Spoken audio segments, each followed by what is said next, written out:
Halo, perkenalkan nama saya Herdiani Padang dari jurusan Akuntansi, Program Studi Akuntansi Keuangan Publik, kelas AKP 8B dengan NIM 1605151011. Di sini saya akan mempresentasikan tugas saya yaitu seminar akuntansi di mana yang dibimbing langsung oleh Ibu Dr. Deliana SE AK MSI CE. Baiklah, langsung saja kita akan review dari artikel yang akan kita bahas. Judul artikel yang akan kita bahas yaitu Fraud Prevention Initiative in the Nigerian Public Sector, Understanding the Relationship of Fraud Incidences and the Element of Fraud Triangle Theory, dengan nama penulis Rabju Abdullahi dan Nurhayati Mansur.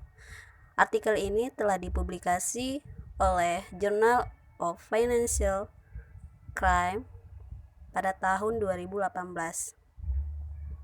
Baik, kita masuk ke latar belakang masalah. Latar belakang dalam artikel ini adalah kecurangan menjadi ancaman untuk ekonomi global sehingga membutuhkan perhatian yang maksimal dari akuntan forensik, auditor, serta badan anti korupsi di seluruh dunia.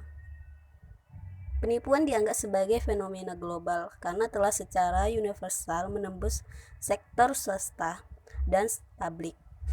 Sejauh ini, tidak ada negara yang terlindungi dari kecurangan, meskipun negara-negara berkembang yang paling menderita.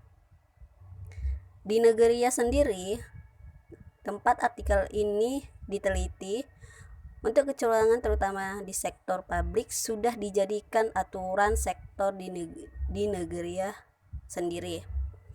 Banyak skandal yang tidak terdeteksi yang dilakukan di Nigerian National Provision Corporation atau yang disingkat dengan NNPC. Tetapi negara tersebut masih mengalami kecurangan besar di tangan pemerintah. Penipuan-penipuan atau kecurangan-kecurangan dapat ditemukan di hampir semua kementerian di Nigeria, di mana pejabat pemerintah menggunakan kekuatan kantor dan wewenang mereka untuk menipu organisasi mereka. Ini bisa dilihat pada tahun 2007 sampai 2009, sebanyak 28,5 miliar naira dilewatkan dari dana subsidi minyak, dan Senat Nigeria juga sedang berdebat mengenai 6 miliar US dollar yang tidak dilaporkan untuk dana subsidi minyak dari tahun 2010 sampai 2012. Kecurangan lainnya juga diketahui bahwasannya ditemukan 700 juta US dollar di rumah Menteri Perminyakan Nigeria. Kasus-kasus kecurangan yang dilakukan di Nigeria menyebabkan kekurangannya kepercayaan masyarakat akan entitas publik, terutama di mana Angkatan Kepolisian Nigeria mendapat peringkat lembaga publik yang paling korup di Nigeria itu sendiri. Berdasarkan dari latar belakang masalah itu, didapatlah rumusan masalah sebagai berikut. Meningkatnya tingkat kecurangan, misalnya pencucian uang dan penggelapan dana di sektor publik Nigeria, telah menyebabkan keprihatinan besar bagi publik. Oleh karena itu, masyarakat telah kecewa sehubungan dengan tanggung jawab PT Auditor karena mereka gagal untuk bersaing dengan masalah penipuan, atau bisa disingkat dengan auditor telah gagal untuk menekan tingkat kecurangan itu sendiri. Berdasarkan hal tersebut, rumusan masalah dalam artikel ini adalah apakah elemen-elemen FTT yaitu Fraud Triangle Theory memiliki pengaruh terhadap pencegahan insiden penipuan atau kecurangan-kecurangan di sektor publik Nigeria. Jadi di sini penulis itu hanya ingin melihat pengaruh dari FTT itu sendiri. Baik, kita masuk ke tinjauan literatur. Di dalam tinjauan literatur kita bisa mengenal dari konsep kecurangan itu sendiri. Penipuan atau kecurangan dapat didefinisikan sebagai penggunaan muslihat, penipuan, dan tindakan tidak jujur apapun untuk merampas hak lain atau uang properti masyarakat ataupun entitas. Ernest N. Young, tahun 2005. Rusmawanti pada tahun 2005 menyatakan bahwa ada beberapa alasan mengapa kasus penipuan muncul, di antaranya adalah tata kelola perusahaan yang buruk dan kegagalan akuntansi.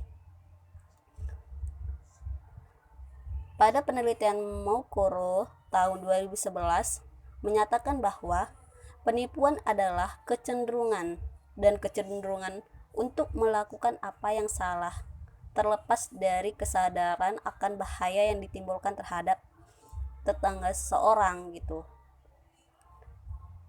Dari konsep-konsep kecurangan tersebut dapat disimpulkan bahwa penipuan adalah ancaman paling menarik bagi ekonomi dunia, terutama ketika seseorang mempertimbangkan jumlah uang yang hilang setiap tahunnya.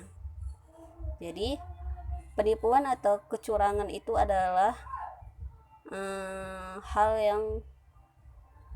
yang merugikan untuk masyarakat gitu.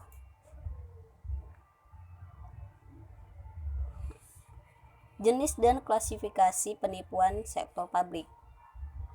Menurut Association of Certified Fraud Examiners pada tahun 2012 melaporkan bahwa penipuan telah dibagi menjadi 3 kategori besar, yaitu korupsi, penyelewengan aset, dan penipuan laporan keuangan.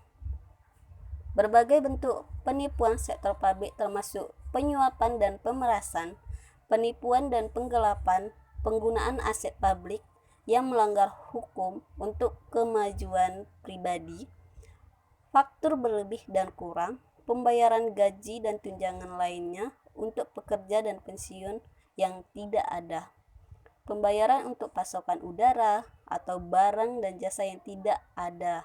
Itu menurut si Slengton dan Kakak pada tahun 2006. Dapat disimpulkan bahwa penipuan dapat dikategorikan ke dalam corporate, penipuan manajemen, dan penipuan sebagai gugatan. Menurut Kelsey, ada 3 elemen yang dapat menjadi pemicu dari seseorang ini membuat kecurangan atau menipu entitas atau masyarakat dengan kepercayaan yang telah diberikan kepada si penipu ini gitu. Yang pertama itu ada tekanan. Tekanan atau insentif adalah faktor kunci untuk melakukan penipuan. Tekanan karena keserakahan, hidup di luar kemampuan, dikejar hutang, masalah dengan kecanduan obat-obatan terlarang, menjadikan tekanan menjadi kekuatan bagi seseorang untuk melakukan kecurangan. Jadi tekanan ini disebabkan oleh kepribadian dari penipu itu tersebut gitu, dimana dia merasa tertekan dan menjadi dia untuk melakukan kecurangan. Yang kedua itu ada peluang. Peluang adalah kelemahan dalam sistem di mana karyawan memiliki peluang, kekuatan, dan kemampuan untuk mengeksploitasi dan kemungkinan melakukan penipuan. Semakin banyak sistem kontrol internal organisasi, maka semakin kecil kemungkinan untuk menyembunyikan kecurangan. Jadi peluang ini ada karena sistem internal perusahaan yang kurang baik gitu. Yang kedua itu ada rasionalisasi, di mana rasionalisasi mengacu pada kepercayaan oleh pelaku bahwa perilaku tidak jujur dan tidak etis yang dilakukan adalah sesuatu yang lain daripada aktivitas kriminal. Contohnya, pelaku itu merasa bahwa saya nggak bersalah gitu.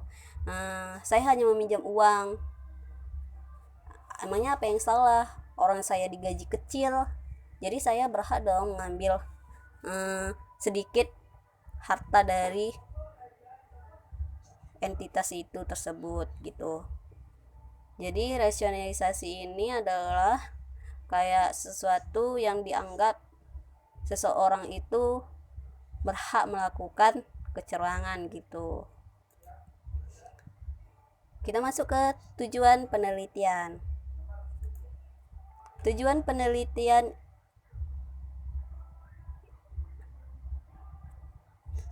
ini dirancang untuk menjadi survei empiris yang menggunakan penggunaan pendekatan kuantitatif dengan menyebar kuesioner.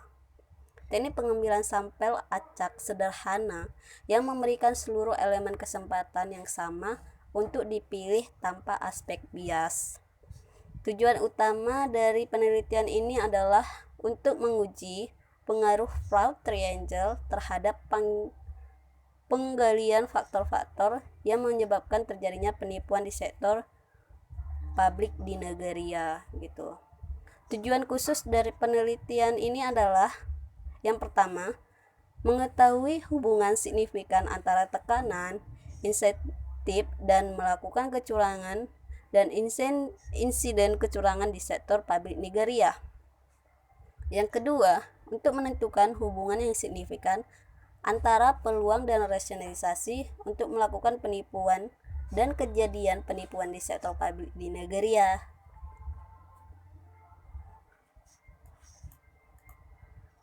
Baik, kita masuk ke hasil penelitian.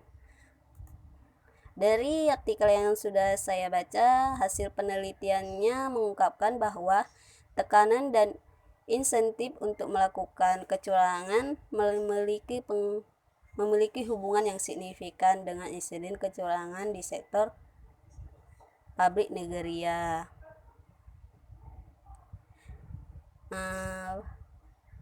Begitu juga dengan peluang itu memiliki hubungan yang signifikan terhadap kecurangan gitu. Dan rasionalisasi juga memiliki pengaruh yang signifikan terhadap kecurangan. Jadi penelitian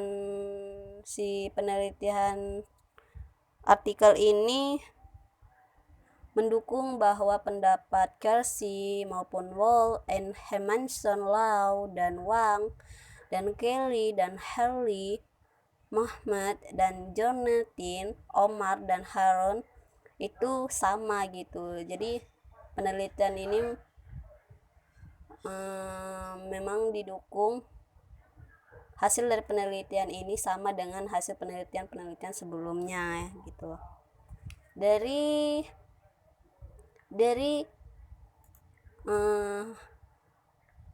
hasil penelitian dapat disimpulkan hipotesis sebagai berikut. Hipotesis yang pertama itu adalah ada hubungan yang signifikan antara tekanan untuk melakukan kecurangan dan insiden kecurangan di sektor publik Nigeria. Jadi hubungannya sangat signifikan gitu antara tekanan untuk melakukan kecurangan. Yang kedua itu adanya hubungan signifikan antara peluang untuk melakukan kecurangan dan insiden kecurangan di Nigeria, di sektor publik Nigeria. Yang hipotesis yang ketiga, ada hubungan yang signifikan antara rasionalisasi untuk melakukan kecurangan dan insiden kecurangan di sektor publik Nigeria. Baik, itulah ringkasan dari artikel yang kita bahas. Dari yang saya cermati, saya melihat beberapa kelebihan dan kekurangan dari artikel ini. Berikut adalah kelebihan jurnalnya. Kelebihan yang pertama itu adalah pada latar belakang telah dijabarkan alasan mengapa penelitian penting untuk dilakukan, sehingga pembaca dapat memahami topik yang menantinya gitu akan dijelaskan pada inti jurnal penelitian ini. Kelebihan yang kedua itu fenomena atau masalah yang terjadi berkaitan dengan penelitian ini dijabarkan dengan jelas gitu. Jadi fenomenanya itu memang benar-benar terjadi di negara itu sendiri gitu. Kelebihan yang ketiga itu hipotesis dalam penelitian juga disampaikan dengan baik sehingga pembaca itu dapat memahami dengan baik hubungan antara dapat menarik benang merah dari masalah penelitian tersebut gitu. Yang kelebihan yang keempat itu adalah pemaparan mengenai metodologi penelitian yang baik. Jadi di sini sudah dijelaskan bagaimana metode yang digunakan, bagaimana mengambil sampel yang dapat membuktikan penelitiannya itu gitu. Kelebihan yang kelima itu adanya terdapat kesimpulan yang jelas, terdapat daftar pustaka. Jadi pembaca itu dapat memahami gitu dari kesimpulan. Dari segi penulisan juga rapi dengan menggunakan setiap paragraf itu telah rata kanan dan rata kiri gitu.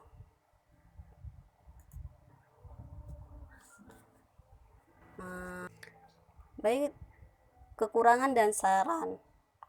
Kekurangan yang pertama pada jurnal ini adalah tidak memiliki abstrak, dimana kita tahu bahwa penyusunan jurnal seharusnya terdapat abstrak pada bagian awal jurnal yang sudah dipublikasi gitu, dimana abstrak ini memaparkan tujuan penelitian, metode, sampel, hasil, dan kesimpulan dari penelitian itu gitu. Saran, sebaiknya itu dipaparkan abstrak dalam penelitian yang ingin dipublikasi gitu, sehingga pembaca itu dapat mudah memahami garis besar isi dari penelitian. Yang kedua itu ada kekurangannya itu tidak terdapat gap literatur. Penulis tidak memberikan perbedaan hasil penelitian dari penelitian terdahulu, sehingga tidak dapat dibandingkan gitu. Dimana kita tahu sendiri bahwa akan lebih baik itu kita mencantumkan beberapa gap literatur untuk mendukung penelitian kita gitu. Saran, sebaiknya ditambahkan gap literatur sebagai perbandingan peneliti untuk melakukan penelitian sehingga pembaca dapat lebih mudah memahami masalah penelitian lagi. Baik, cukup sekian dari penjelasan saya. Jika ada kekurangan dari pemaparan saya mohon maaf. Saya ucapkan terima kasih.